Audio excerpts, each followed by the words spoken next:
El objetivo de este video es mostrar paso a paso cómo se realizaron cada una de estas 5 prácticas. Cabe decir que en estas prácticas va a haber una conclusión al final de cada práctica.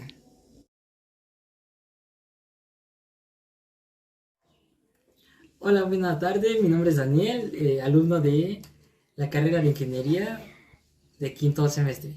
Ahorita lo que vamos a presentar es cómo hacer una buena soldadura en la primera práctica que se hizo iniciando el cuatrimestre. Para eso se va a ocupar la pasta que es para soldar, estaño y un cautín a 250 grados. Para eso primero se va a esperar a que el cautín ya esté caliente. Para eso ya después se tiene que poner un poco de pasta y poner sobre lo que se va a soldar. En este momento va a ser un poco de cable de cobre con el clavo. Para esto se pone el cobre en el clavo y se va a empezar a calentar esto y el estaño se va uniendo aquí para posteriormente empezarlo a pegar, y se tiene que jalar para comprobar que sí está bien.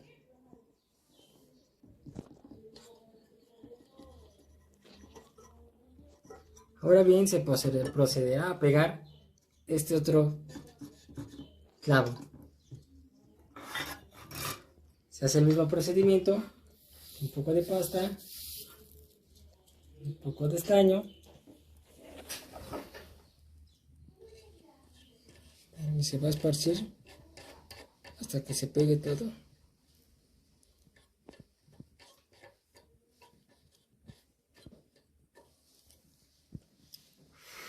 Y se tiene que secar.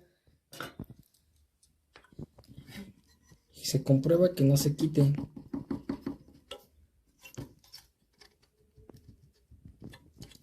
Así sabemos que sí queda bien la soldadura. En esta práctica se tuvo que ocupar un pedazo de tabla, clavos y el cable de cobre para poder hacer esta práctica. Como ven, yo empecé a unir empezando desde este punto, rodear todo esto, el cuadrado, y después me fui empezando desde aquí y va así en zigzag. Se procederá a limpiar la punta del cautín. Como se puede observar, está un poco sucia del residuo del estaño. Para esto se tendrá que poner un poco de pasta y con la esponja ya previamente mojada se empezará a limpiar de esta forma. Pero para esto se tiene que tener mucha precaución, ya que el cautín sigue caliente y puede que te quemes un poco. Ahora se van a hablar sobre las fuentes de poder de esta práctica. En las fuentes de poder son fundamentales para cualquier sistema electrónico y son muy esenciales para el funcionamiento confiable y eficaz de los dispositivos electrónicos en la actualidad. Como se puede observar en la imagen de acá, hay los voltajes varían según el color. En este caso que rondan entre los 3.3 hasta los 12 volts. En esta práctica se verificó cada uno de los pines de la fuente de poder y dieron como resultado estos voltajes que están de este lado. Y después de verificar esto con un voltímetro, conoceremos en qué se utilizan estos voltajes, como por ejemplo el de 12 volts. Se utiliza para el disco duro, el disipador, la tarjeta gráfica y la RAM. De 5 volts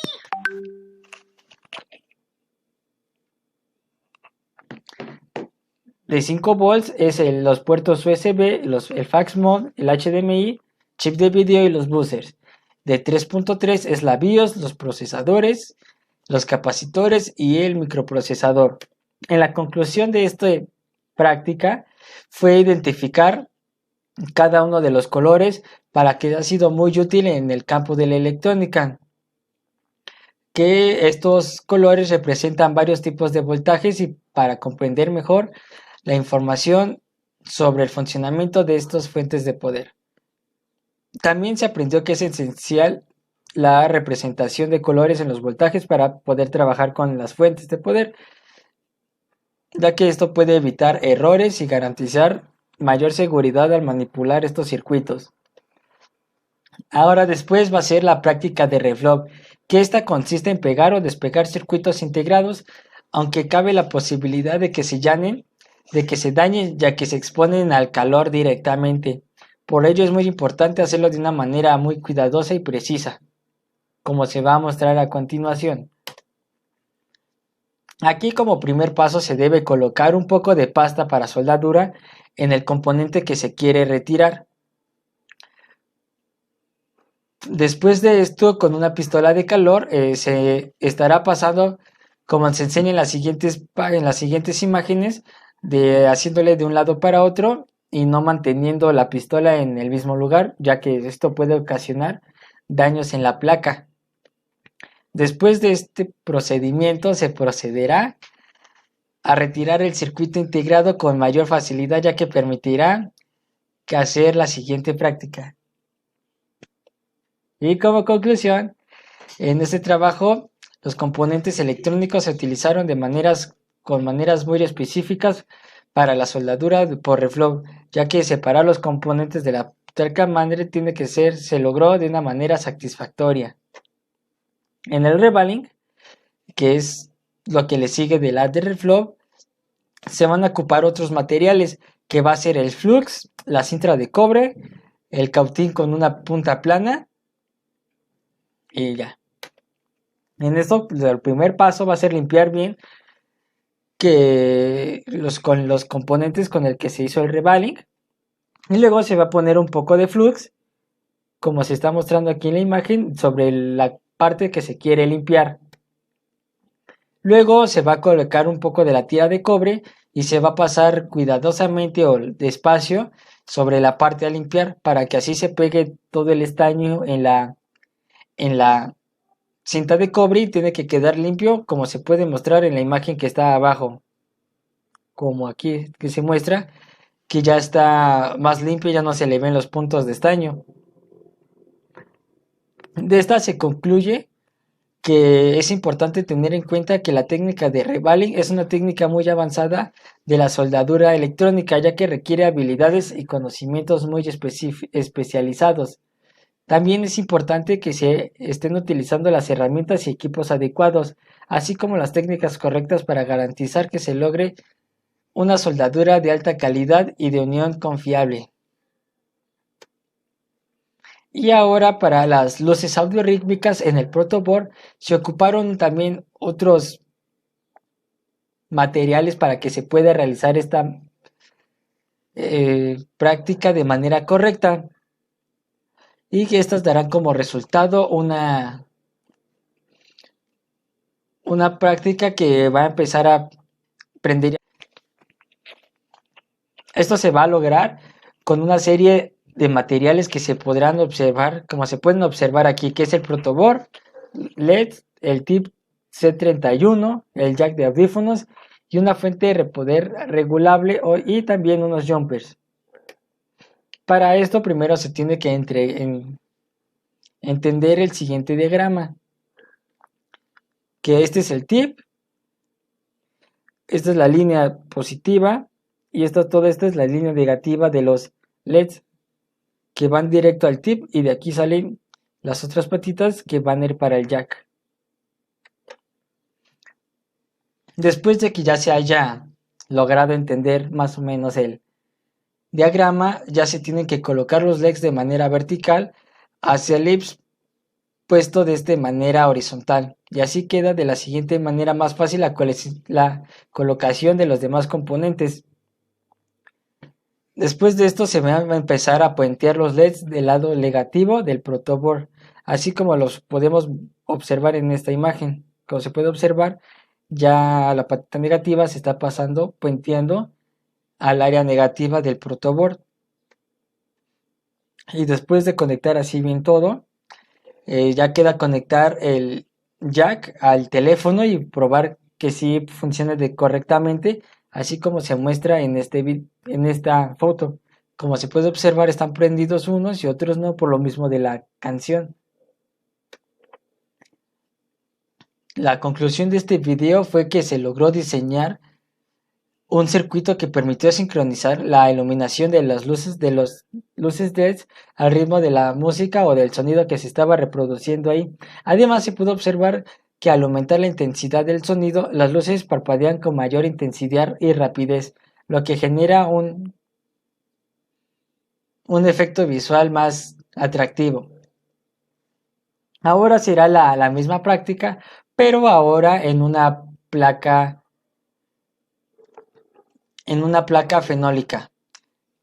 Y en esta práctica se va a realizar con los mismos materiales que la anterior, solo que con un poquito más de materiales, que en estos casos se añadió más la tabla fenólica, el ácido ferroso, un plumón permanente, cautín, estaño y la pasta para soldar. Como aquí lo podemos observar, que estos son los materiales que se van a ocupar en este momento. Y ya como primer paso, se tiene que calcar o traspasar el circuito a la tabla fenólica con un lápiz para después empezarla a remarcar con el plumón permanente, para que luego de esto la tabla se va a pasar, se va a meter al ácido ferroso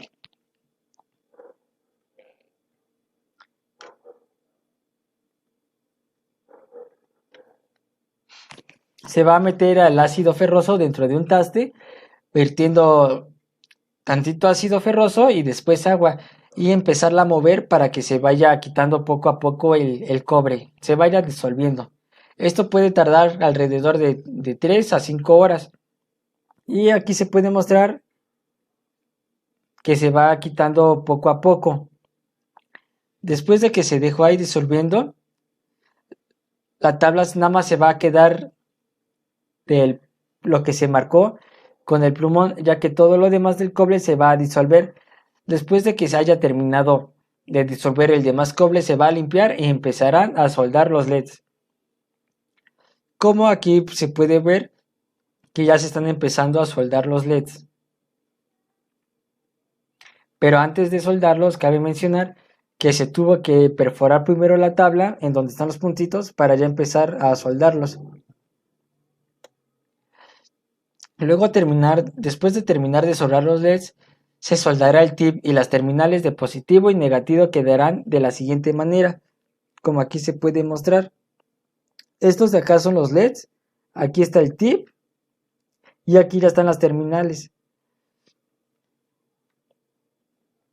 Ya después de terminar de soldar el tip y los LEDs, se dará la vuelta y se mostrará y se va a colocar el jack de este punto para comprobar la práctica que sí se realizó de una manera correcta. Como aquí en el último paso ya se deberá de haber puesto el jack y conectado una fuente de poder para que ésta quede funcionando así como se muestra. Debe de estar prendiendo de acorde al ritmo de la música, prendiéndose o apagando. Eso ya dependería de la intensidad de la música o el sonido que se esté reproduciendo. Y la conclusión de esta práctica es que se logró diseñar el circuito que permitió sincronizar la iluminación de las luces LED con el ritmo de la música o del sonido que se estaba reproduciendo. Además, se pudo observar que al aumentar la intensidad del sonido de las luces parpadeaban con mayor intensidad y rapidez, lo que generaba un efecto visual más atractivo. También se debió de tener en cuenta la conexión de los componentes en la tabla fenólica para evitar cortocircuitos o daños a los mismos. Las demás prácticas no se realizaron como la de soldadura, ya que los materiales que se ocuparon para esa ya fueron desechados, pensando que ya no se iban a ocupar para nada. Así que opté mejor por mostrar las fotos que tenía como evidencia, ya que solamente tengo esas pruebas de que sí se realizó efectivamente cada una de las prácticas. Y hasta aquí sería todo por el momento y gracias por el video. Hasta luego.